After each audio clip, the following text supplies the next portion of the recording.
Je sais bien que quand on écoute un podcast, en général, on fait tout autre chose. On est dans les transports, en voiture, on cuisine, on fait des gestes quotidiens.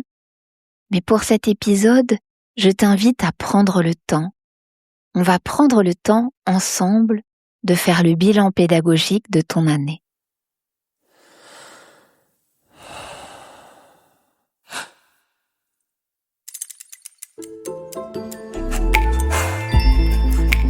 Transmettre.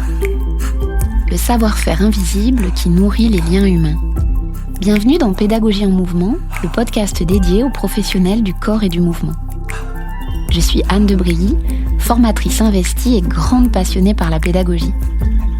Ici, nous explorons ensemble l'art de la transmission en alliant rigueur, créativité et expérience de terrain. Chaque semaine, je t'y propose des outils concrets, des réflexions inspirantes et des éclairages précieux pour enrichir ta pratique et nourrir ton enseignement.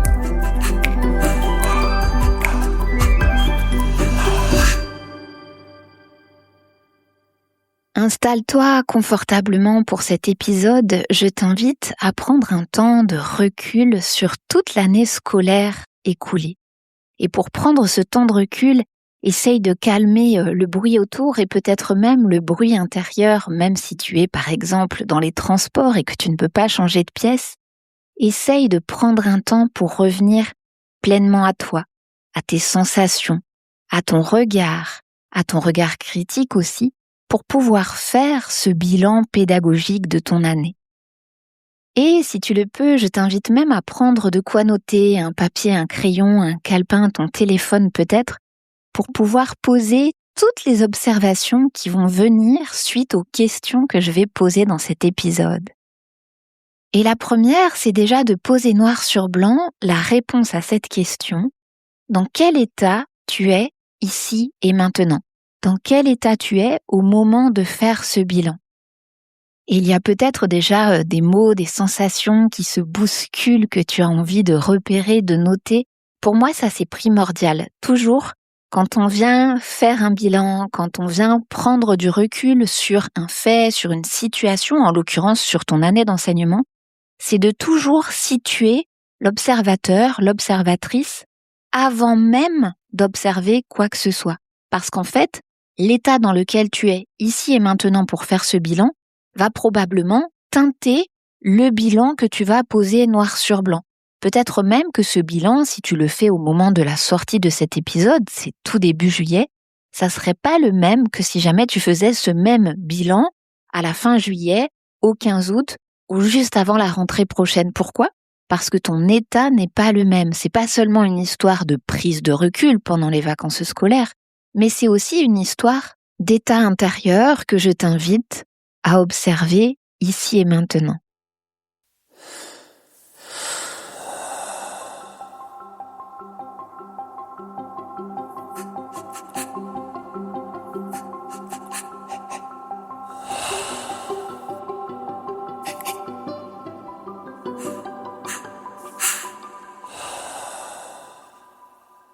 Prendre ce temps d'observation de ton état intérieur, si tu es l'observateur, l'observatrice, avant même d'observer, ça va permettre de retirer plusieurs biais.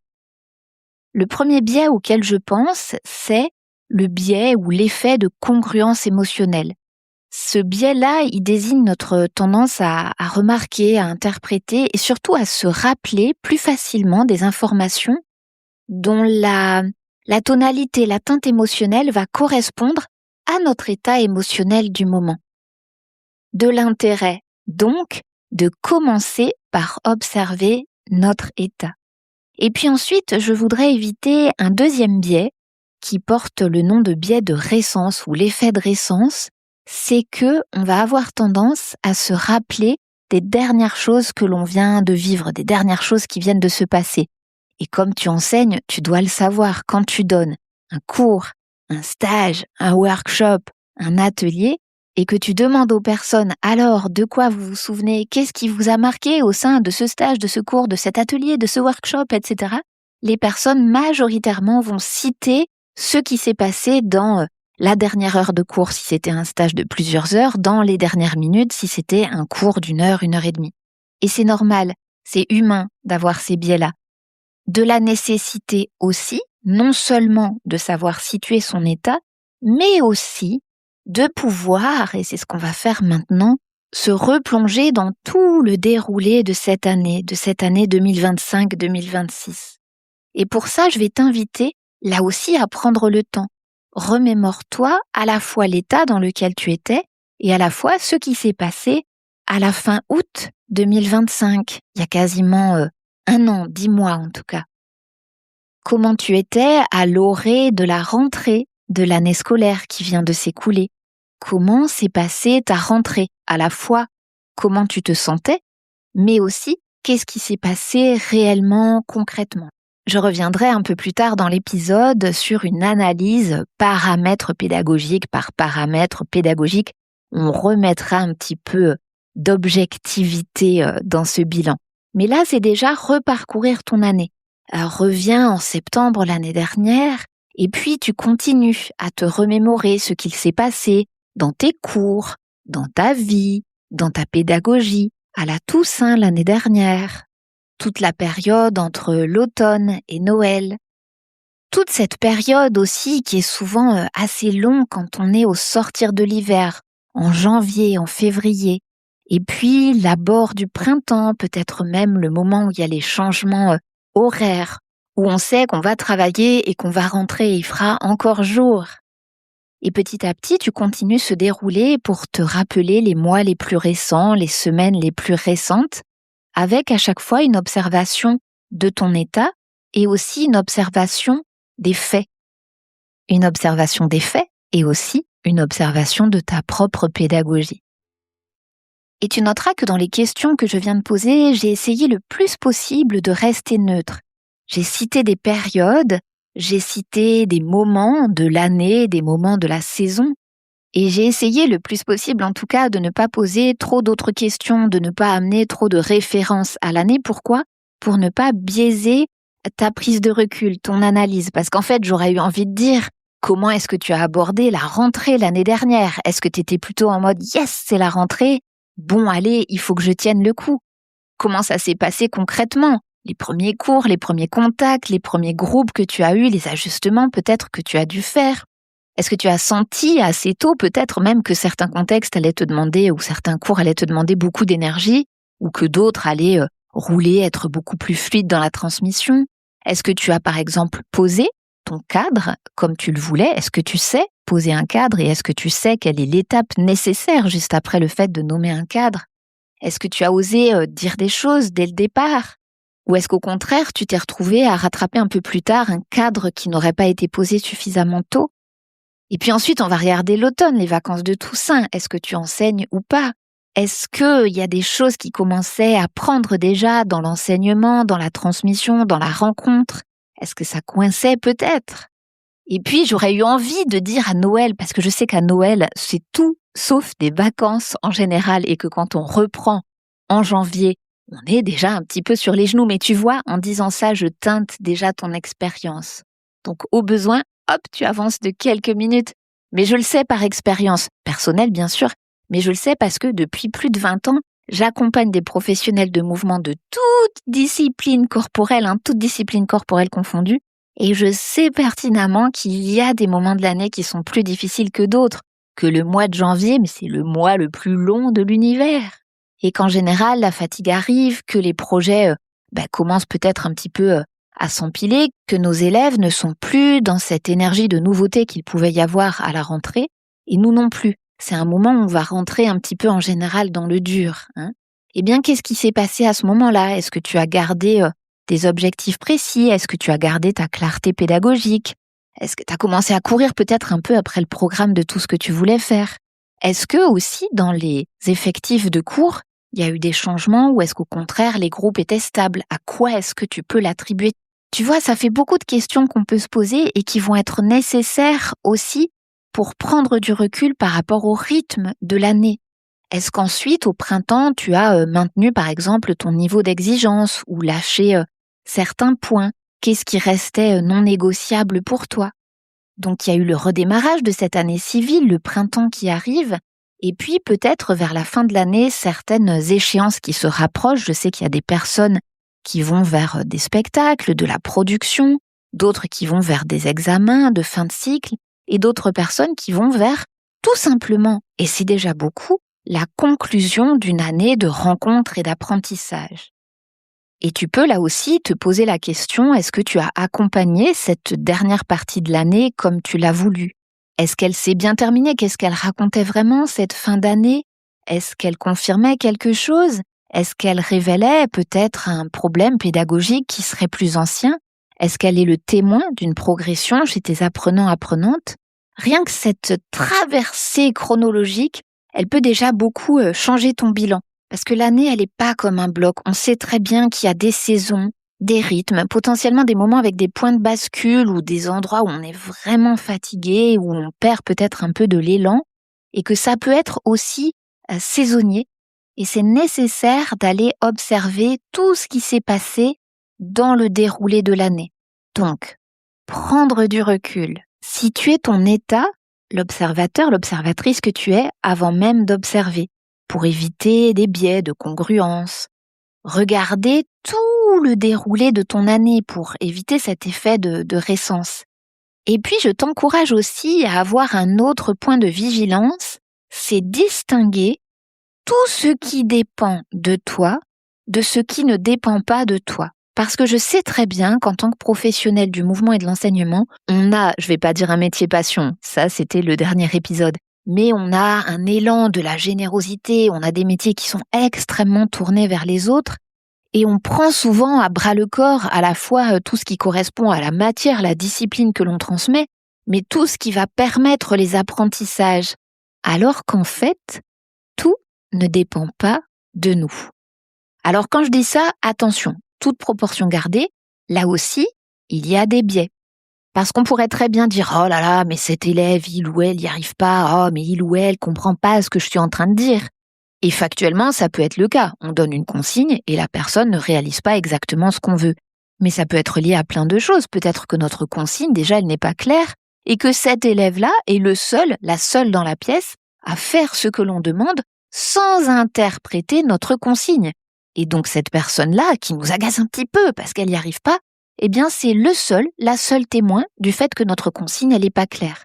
Et là, pour le coup, c'est un paramètre qui nous appartient. Au même titre que je parle régulièrement des biais, j'en parlais tout à l'heure, et c'est vraiment les biais cognitifs, un champ à aller investiguer si on veut faire franchir un cap à sa propre pédagogie. Eh bien, il y a des biais. Selon comment on s'adresse à nos élèves, on va bien souvent, malgré nous, participer de leur évolution de façon positive ou au contraire un petit peu négative. On sait qu'il y a des biais qui vont faire que le regard ou l'adresse que l'on a vont porter d'une façon ou d'une autre les apprentissages. Et là, on pourrait dire, oh ben non, ça appartient à l'élève qui réussit ou qui ne réussit pas par rapport à un objectif donné. Alors qu'en fait, finalement, les choses nous appartiennent, mais on n'a pas suffisamment de prise de recul sur notre propre transmission et sur tous les biais que comporte la transmission, les relations humaines, pour comprendre qu'en fait, il faut changer notre stratégie pédagogique. Ça fait partie des coûts invisibles. On croit que ça vient de l'autre, mais en fait, ça vient de nous. Donc tout ce que je citais, c'était un peu des contre-exemples, parce qu'on se dit que ça appartient à l'autre, alors qu'en fait, réellement, ça nous appartient. Il n'empêche que il y a aussi des choses qui ne nous appartiennent absolument pas. Alors je peux prendre l'exemple d'une salle où le matériel ne serait jamais rangé quand on arrive parce que le groupe précédent ne l'a pas fait, enfin peu importe, mais on va devoir passer du temps à ranger le matériel. Peut-être même être un petit peu agacé par ça. Alors l'agacement, nos émotions, elles nous appartiennent. Par contre, le fait que le matériel ne soit pas rangé dans la salle, ce qui nous appartient, c'est de demander aux profs ou aux élèves précédents de pouvoir le faire. Mais si jamais ça n'est pas fait, il va falloir conjuguer notre pédagogie avec ce qui est et pouvoir faire avec. Au passage, on peut même transformer cette expérience-là en expérience positive parce que finalement, on met nos élèves, nos pratiquants-pratiquantes avec nous dans le même bateau en se disant « allez hop, on re-range, etc. » Et ça devient un rituel, un moment peut-être soit solennel, soit un peu de chahut, soit avec de l'humour, où finalement, on est en train de faire en sorte que la sauce, elle prenne dans le groupe.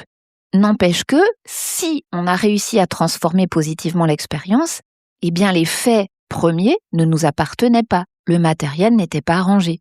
Je vais donner d'autres exemples. Ça peut être une salle dans laquelle vous enseignez, où il y a, par exemple, plusieurs salles, plusieurs studios, et la personne d'à côté qui, à chaque fois, met la musique à fond.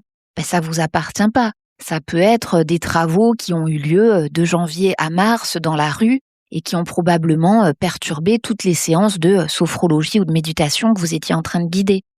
Ça peut être aussi tout ce qui est lié à la météo, ça ne nous appartient pas. Je pense à tous ces cours qui ont été annulés à cause de la canicule, par exemple. Mais ça peut être aussi, je crois que vous en avez parlé dans un épisode précédent, de l'humeur des personnes qui est teintée par le temps, par la météo. Un temps maussade, ça fait des âmes qui le sont un peu maussades aussi. Alors bien sûr qu'on peut faire des choix pédagogiques à partir de là, mais ces faits-là, très premiers, ne nous appartiennent pas. Et ça aussi, je t'encourage vraiment à prendre du recul, à le noter noir sur blanc. Est-ce que la température de la salle était idéale ? Est-ce que le matériel, si tu en utilises, était mal rangé, absent ou au contraire à portée de main ? Est-ce qu'il y a eu des travaux, des retards ? Ça peut être aussi tout ce qui est lié au contexte humain du lieu, du centre, de la salle dans lequel tu enseignes. Ça peut être aussi, et c'est une réalité, le contexte économique dans lequel on est, qui va peut-être faire en sorte que les inscriptions ne sont pas comme celles d'il y a quelques années. Et c'est vraiment important à mon sens de distinguer ce qui dépend de nous de ce qui ne dépend pas de nous, parce que ce qui ne dépend pas de nous ne parle pas de notre compétence pédagogique. C'est important de se rappeler ça, de se dire il y a aussi des moments qui sont plus difficiles et qui ne tiennent pas de notre pédagogie. Par contre, ce qui dépend de nous, c'est les choix que l'on fait à partir de là.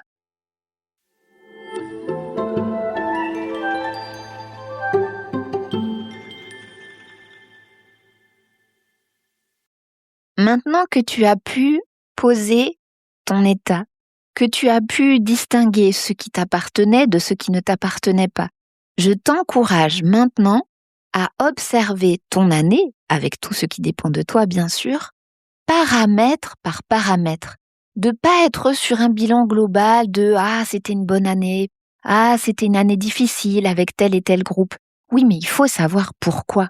Et donc tu vas aller observer tout ce qui t'appartient, la clarté de tes consignes, la façon dont tu as posé ton cadre, la cohérence de la progression pédagogique, la façon dont peut-être tu as accueilli des questions, des retours, ta capacité à réguler un groupe, les outils pédagogiques que tu as pu utiliser. On va regarder tout ça paramètre par paramètre.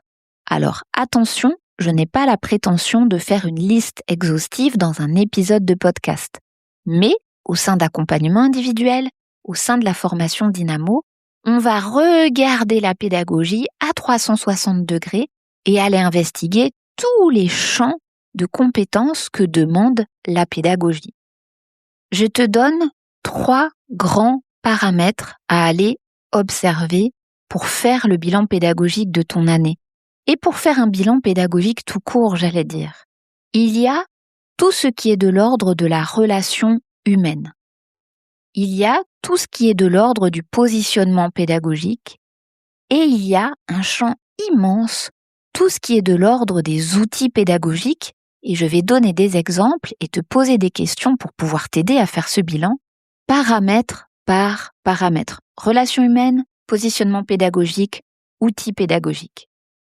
Et pour chacun des paramètres que je vais évoquer, et même pour chacune des questions que je vais poser, je vais être très claire. Essaye de bien dissocier tout ce qui est de l'ordre de tes impressions, de tes sensations, des intuitions que tu as pu avoir et qui sont un endroit peut-être, si ce n'est de justesse, en tout cas de vérité, c'est ta vérité à cet instant-là, mais je t'encourage vraiment à aller faire de l'observation de faits. Que faisaient réellement tes apprenants-apprenantes ? Quels mots précis ont-ils utilisés pour te faire des retours ? Qu'est-ce que tu observais factuellement ?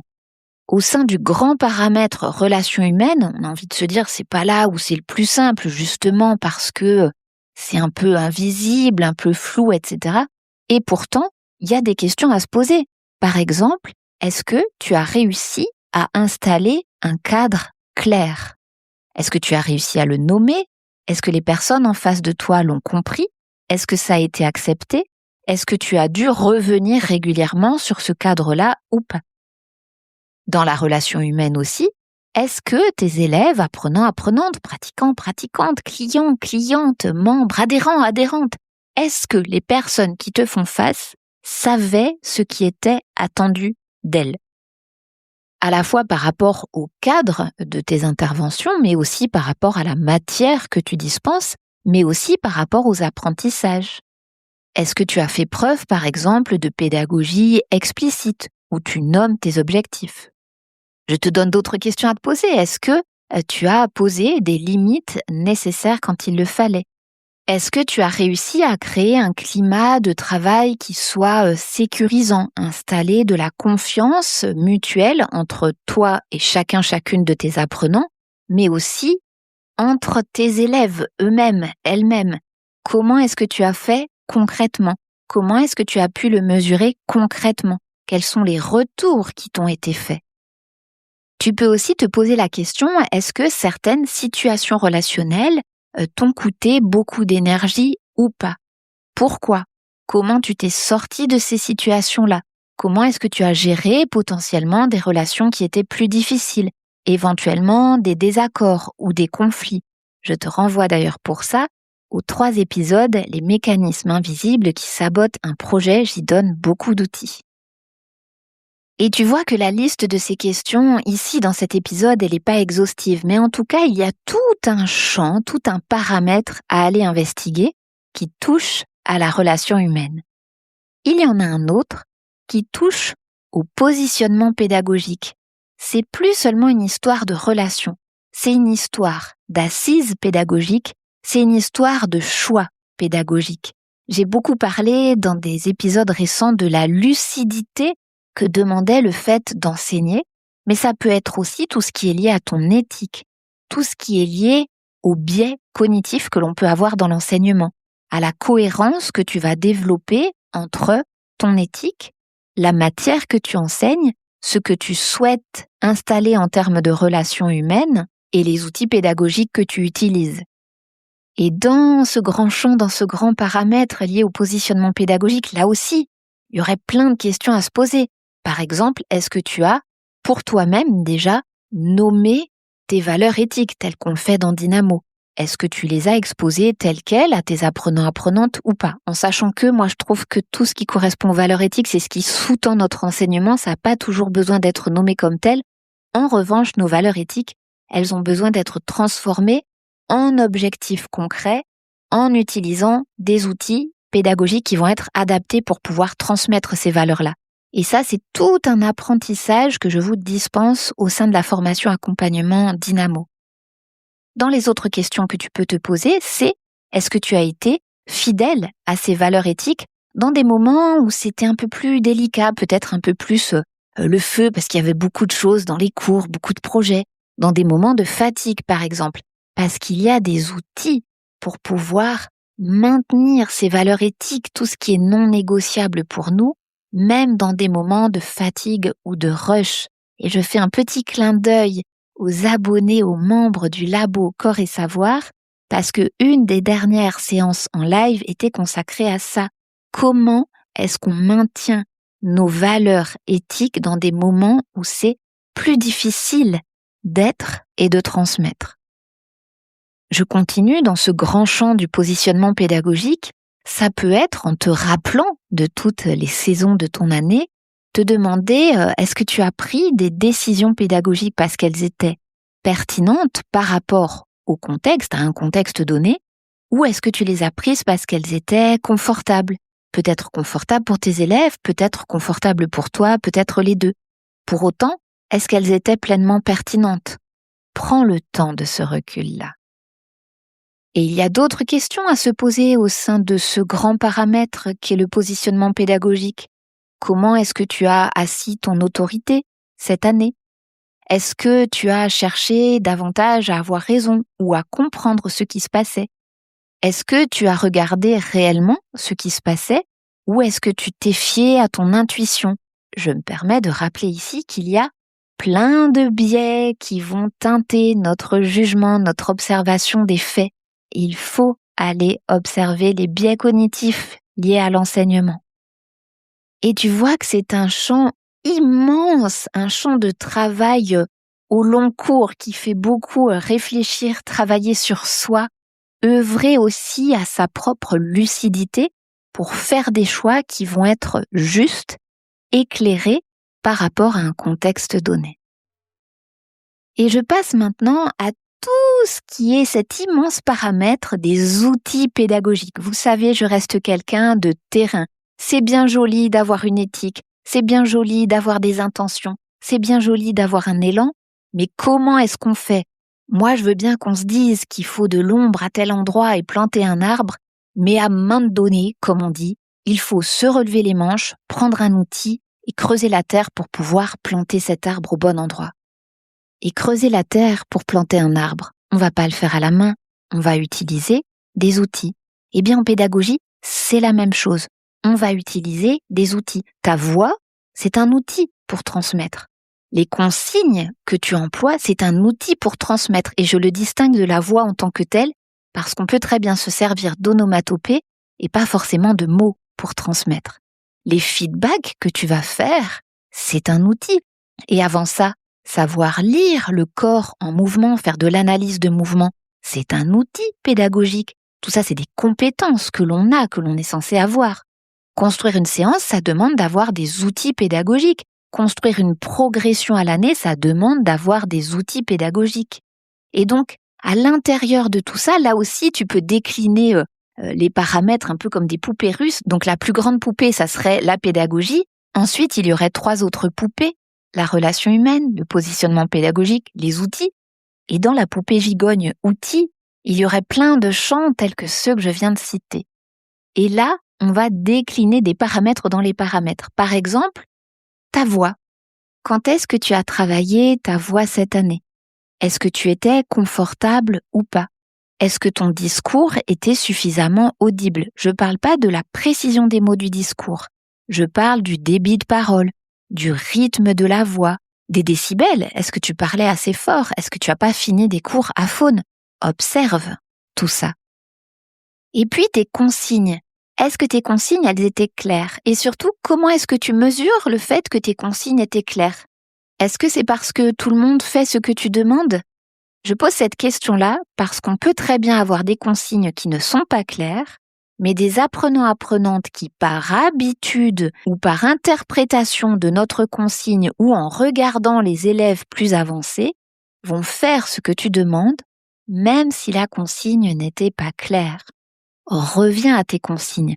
Reprends des exemples en septembre, en décembre, en février, en mars, sur un cours donné, sur un exercice donné. Quelles consignes est-ce que tu utilisais ? Est-ce que tu ne donnais pas trop d'informations ? Et au passage, je sais que c'est souvent le cas, je vous renvoie à l'épisode « Donner moins pour donner mieux ». Est-ce qu'au contraire, tu n'en donnais pas assez ? Est-ce que tu répétais les consignes toujours de la même manière ?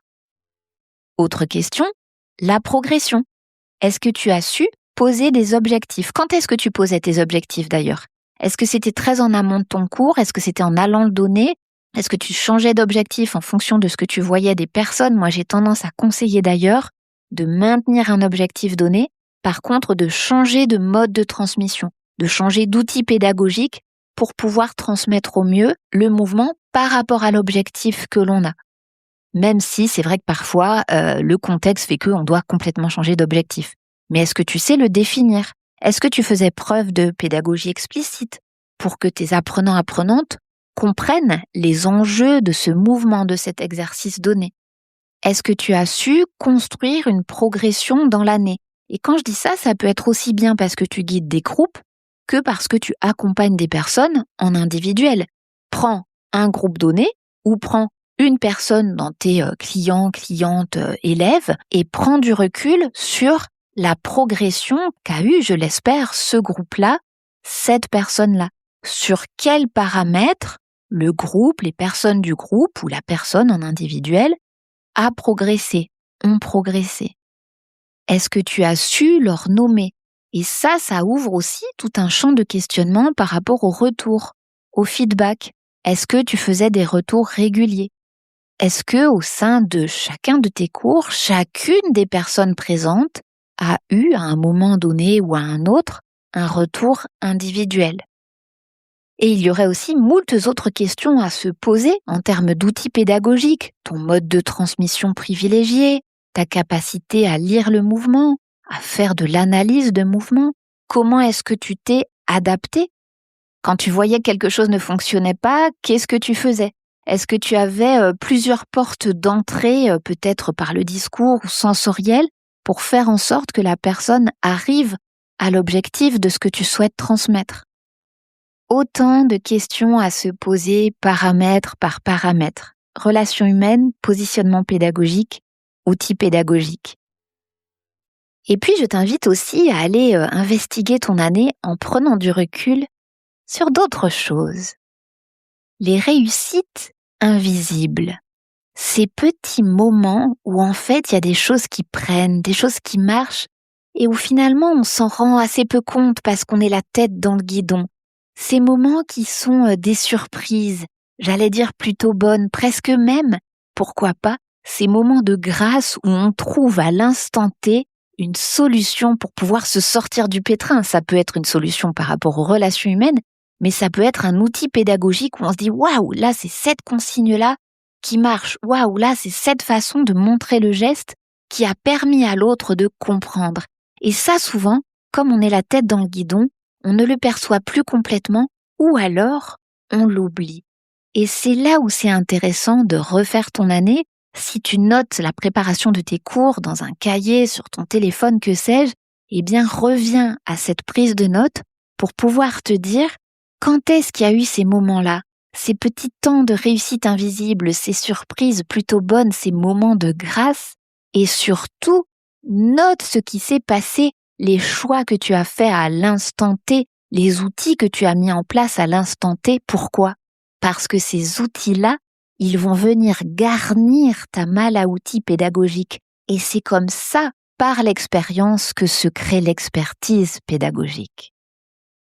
Une fois que tu as regardé ton année en prenant du recul, en te méfiant de certains biais comme l'effet de récence, une fois que tu as distingué ce qui t'appartenait de ce qui ne t'appartenait pas, une fois que tu es allé investiguer toutes les saisons de ton année paramètre par paramètre, la relation humaine, le positionnement pédagogique, les outils pédagogiques, j'aimerais te proposer un dernier endroit de relecture de ton année en te posant cette question-là. Quel a été le coût réel de ton année d'enseignement? Il y a des bénéfices, bien sûr, et que tu peux noter fort heureusement. Et il y a aussi des coûts. Pourquoi je nomme les coûts plus que les réussites? Parce que les coûts, on va pouvoir, en travaillant sur sa propre pédagogie, les diminuer. Alors dans les coûts, le premier auquel on pense potentiellement, c'est tous ceux qu'on voit. Ça peut être la fatigue, et quand je dis fatigue, ça peut être la fatigue physique, mais ça peut être aussi de la fatigue psychique, de la charge cognitive qui était beaucoup là, des heures de trajet, des week-ends qui ont été mobilisés pour donner des stages, pour faire des répétitions, le cas échéant, en semaine, pour des réunions d'équipe, par exemple. Ça, c'est un coût en général qu'on connaît bien. Mais il y a aussi des coûts qui sont beaucoup moins visibles. Tous ceux qui touchent à la relation humaine, au positionnement pédagogique. Il y a peut-être, je le disais tout à l'heure, des situations qui t'ont demandé une quantité d'énergie qui était peut-être trop conséquente, en tout cas soit disproportionnée par rapport à l'événement, soit qui était réelle et il fallait ce coût énergétique-là, mais ça veut dire qu'il faut aller observer la situation et potentiellement à partir de là faire des choix sur les années à venir. Il y a aussi des coûts liés au positionnement pédagogique. Peut-être ça t'est arrivé d'enseigner d'une façon qui ne te ressemblait pas vraiment ou au contraire qui commençait à s'installer, qui était un petit peu trop routinière. Et ça a un coût aussi de faire ça.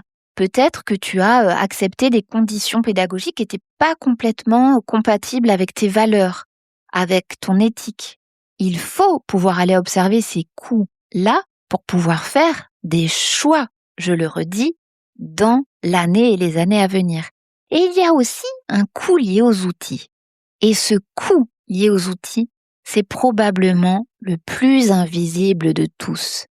Parce que lorsqu'un outil nous manque, on a rarement la connaissance du fait qu'il nous manque. Je vais prendre un exemple très simple, une consigne qui ne serait pas précise, alors que nous, on a mis tout notre cœur dedans, on a soigné peut-être même les mots que l'on voulait dire.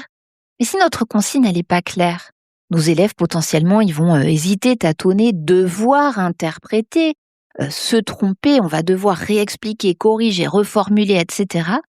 Peut-être même risquer de conclure que la personne ou les personnes du groupe ne sont pas suffisamment attentives et qu'elles manquent de niveau, alors qu'en réalité, le problème, c'était peut-être la formulation au départ. Et ça me fascine toujours parce qu'en fait, c'est un coup que personne ne voit. Souvent, les élèves ils se disent « Ah ben mince, j'y arrive pas ». Donc, ils s'attribuent un coup qui vient d'une pédagogie qui est peut-être pas assez fine. Et nous, on se dit « Bon ben allez, là, c'était clair, c'est les élèves qui n'y arrivent pas complètement ». On voit pas toujours l'origine du problème. On voit pas toujours qu'un outil pédagogique, il n'est pas suffisamment maîtrisé. Et ce n'est pas forcément la personne qui manque d'outils qui va payer ce coût pédagogique-là. Souvent, ce sont les apprenants-apprenantes. Et ce qui permet de se rendre compte de ses propres angles morts pédagogiques, pardi, c'est le fait de se faire accompagner.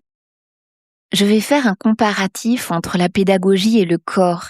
En fait, on ne peut pas voir notre propre visage. Vous allez me dire, mais bien sûr que si, Anne. Dans un miroir, dans une vitrine de magasin, dans l'eau, tel Narcisse, on peut voir notre visage. Mais non, on voit l'image de notre visage. Les personnes qui peuvent voir notre visage, ce sont les autres. Pour les angles morts, dans la vie comme dans la pédagogie, c'est la même chose. C'est le fait qu'il y ait une tierce personne qui vienne observer ta transmission, qui vienne t'accompagner dans ta transmission, qui va pouvoir te permettre de voir toi-même et de nommer ces angles morts. Et surtout, par l'accompagnement, de les réduire.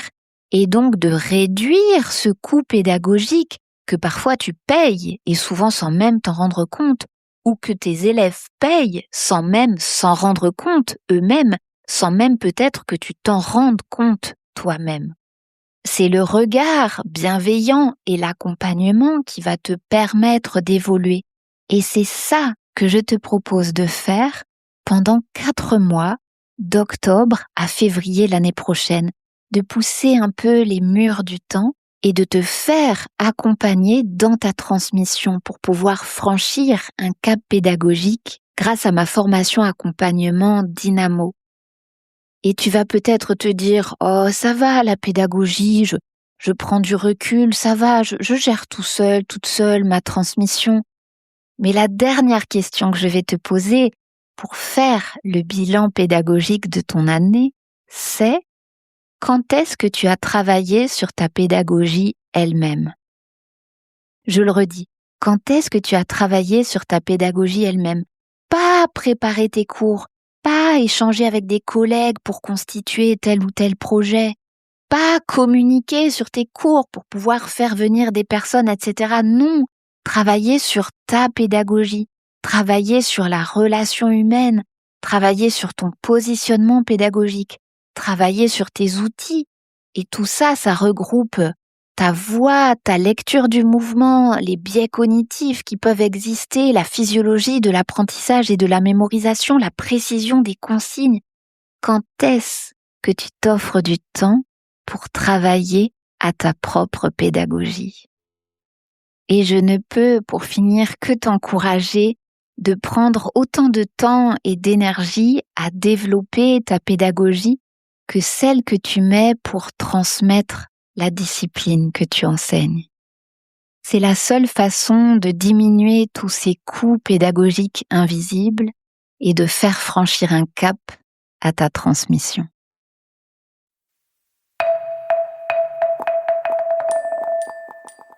Merci d'avoir suivi cet épisode de Pédagogie en mouvement, le podcast. Pour soutenir tout mon travail de vulgarisation scientifique et de partage pédagogique, parle de ce podcast autour de toi et pense dès maintenant à envoyer le lien à tes collègues et ou à tes élèves. Et moi, je te retrouve la semaine prochaine pour continuer à explorer ensemble l'art de la transmission.